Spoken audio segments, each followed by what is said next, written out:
morning mga kakoys. Welcome sa mini vlog ko.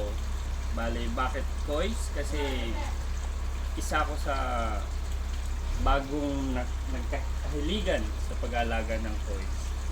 Bale, nung 2 days ago, na-stress ako kasi nag-brown out sa amin dito madaling araw, 3 oras. Kaya natakot ako na baka mamatay yung mga koy. Makikita mo sila, nagpapanik sila kasi wala siyang hangin or filtration.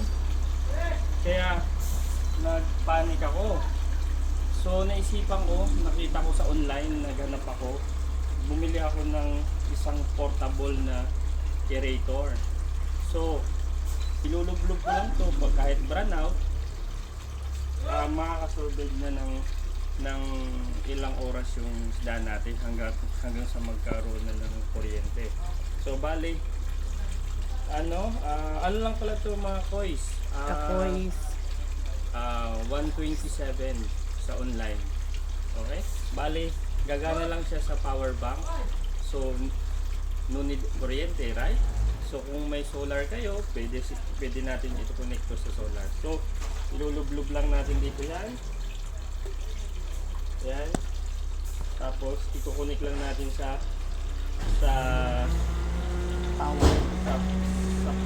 power bank. Yan, naka-connect siya sa power bank. Maliit lang siya na power bank. That's yan. Gumagana na. Yan, nagbabubbles na siya. Mukhang maganda naman siya. Kaya pwede nyo i-try yan, di ba? Portable lang siya. Yan, di ba? Kunting kunting hangin lang niya hanggat magkaroon ng kuryente, kasi dito sa place namin hindi naman matagal talagang nawawala yung kuryente, di gaya sa probinsya na isang araw. Dito mga ilang oras lang, siguro 5 hours matagal na yun. Kaya ito lang, siguro kung may malaki kayong power bank na storage, kasya na. Sa akin lang yung ilang storage nito, yung 5,000 ma. Okay guys, please support my YouTube channel, Brian Anything TV. Walang space, tuloy-tuloy lang para subaybayan natin yung paglaki ng ating mini koi. See you next time mga kakoys.